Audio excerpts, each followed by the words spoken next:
اعوذ بالله من الشیطان الرجیم بسم الله الرحمن الرحیم. ګران ناظرین زم تاسو قربان مسوحان او تاسو ګورئ چمکني ټي وي. پښتو متل دی وي ابي ملي ونه شو په جيبي باټینګل غواړي نن سبا بالکل پرفیکټ شول. نن اپریل میاشت کې باټینګل بالکل تیار دي، تورې بالکل تیاری دي. هر یو سبزی به وخت به دغه باندې مونږ تلته کې دستیاب ده په پېښور کې او په دې باندې مختلف قسمه ریسرچ کیږي او دلته کې دا ریسرچ شو کوي. دا زموږ د سوکانو یو ډېر زبردست ځوان شازلمه اسماعیل بھائی دی مونږ سره موجود دی. راځي چې اوسه خبرې وکړو. السلام علیکم جی. وعلیکم السلام. سی سر تاسو ښه یاست؟ بالکل الله فضل تاسو ډېره مهرباني جی چې تاسو تکلیف وکړو او راغلې دې ټیم کې په روزه کې. اسماعیل بھائی دا راته وایي چې تاسو دا ریسرچ سنټر د څومره مودې نه دلته کې قایم دی جی؟ یاره جی بس دا زمینداری خو زمونږ د پلار نیکه کسب دی، خو بس وخت تېرېدو سره په ټوله دنیا کې زمینداری ترقي وکړه، هر یو شی وکړه، خو زمینداری هم ترقي شروع کړې ده. نو د هغې سره زمونږ پېښوره مسله ورو ورو په ترقۍ شو. زمونږ یو خبره به سره شیر کما چې زمونږ په دې مردان کې یو پروګرام هم د اګریکلچر باره کې، نو په هغې کې سلیم صافي صاحب راغلی او هغه وویلې چې یاره زمونږ پښتنو تقریبا ټولې طریقې د پلار نیکه پرېښې، یو واحد طریقه ده چې هغه یې راټینګ کړې ده او هغه زمینداري ده چې په زړه طریقه همغه زمینداري کوي، خو دی نه ویې نه کړه. نور یې د پلار نیکه اجره پرېښوه، میلمستیا یې پرېښوه، هر یو شی یې پرېښو او دا زمینداري همغه زړه کوي. نو بس موږ وایو چې دا زمینداري هم به سره نوي کړو. سر دا راته ووایئ تاسو ریسرچ کوئ دغه کوئ او تاسو د کې فانس فیډ سکول هم چلوئ، دا راته ووایئ چې ستاسو دا ریسرچ سنټر په څومره ځمکه باندې خور دی؟ دا خو تقریبا 7 جیره به ځمکه ده موږ سره، خو په دې کې موږ هغه نوې طریقې نوې سبزیانې بیټې مه کرو، لکه آف سیزن ویجیټیبل چې کوم دي موږ له هغې کوشش کوو. اوس موږ تقریبا چې دا وکړو نو دا تورۍ تقریبا زموږ په پېښور کې په مارچ کې یا په 15 فروری نه په مارچ کې د دې تقریبا کرونده کیږي.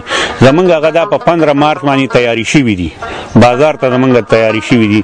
نو دغه شان چې موږ کوشش کوو د ټماټرو هم دغه شان حساب دی. زه که درته ووایم زمونږ د ټماټرو په دې پټي کې تقریبا چې 10 ورځ ګیپ باندې هغه تن راغلی چې په دې پټي کې نه و، ولې دا په جنوري کې تقریبا 5 جنوري باندې ختم شوي دي او په 10 جنوري باندې دا موږ دوباره کړلي دي په دې پټي کې. دا راته ووایئ جی چې ستاسو د ریسرچ سنټر ته حکومتي سرپرستي هم حاصله ده؟ نه جی، مونږ خو په دې معنی د حکومت نه ډېر زیات خبر هغه خفګان ښکاره کوو چې څومره موږ د ترناب سره نږدې یو. دې کې زموږ سره د ګورمنټ هېڅ څه داسې دغه نشته دی.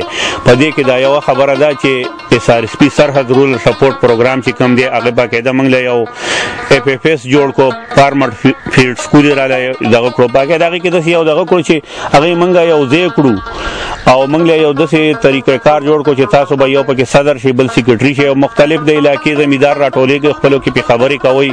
که څه خبره یې ساتره نو هغې راله د ترناب سره لږه رابطه برابره کړه. ترناب ته کوم هغې چې کوم ډي جي هغه سره میلاو کړو یا نور هلته راله باقاعده څه ټریننګونه راکړه، خو د هغې په وجه باندې موږ ته د SRSP په وجه موږ د هغې سره میلاو شو. اسماعیل صاحب د علاقې کوم زموږ زمیندار چې دي هغه که ستاسو د لرنینګ سکول نه یا ستاسو د دغه تجربهګانه دغه فایده اوچتول غواړئ به څنګه اوچتوئ؟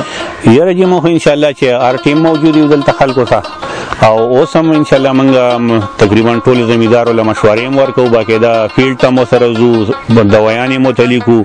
باقاعده چې کم دا خوشا موږ سره د دوایانو دوکانونه دي، د تخمونو دوکانونه دي، باقاعده هغې ته موږ وایو چې تاسو به سرټیفاید تخم راوړئ، ملټینیشنل کمپنیانو دوایانې به تاسو دغه کوئ. نو باقاعده ورته دوایي هم لیکو، هغې سره هم رابطه کوو، بالکل انشاءالله هر قسم تعاون کوو. او موږ هم دا خواهش دی یعنې که زه به دا اوس ووایم چې په دې کوم خرچه کړې ده هغه مشکله ده که ماته پوره کړي، خو موږ ته چې دې تورو کې کوم هغه مخکې او وروستي چې کوم دغه پته ولګېده چې دا یا مخکې لږ پکار یا وروستو یا دې کې کم نقصانات موږ ته رالل مخې ته، نو هغه به انشاءالله آینده دپاره موږ وباسو. بیا چې انشاءالله څوک کوي نو بالکل په خپل ټیم او صحیح ټیم به هغه ته دغه به پکې انشاءالله نقصان نه وي. ډېره مننه مینهوالو.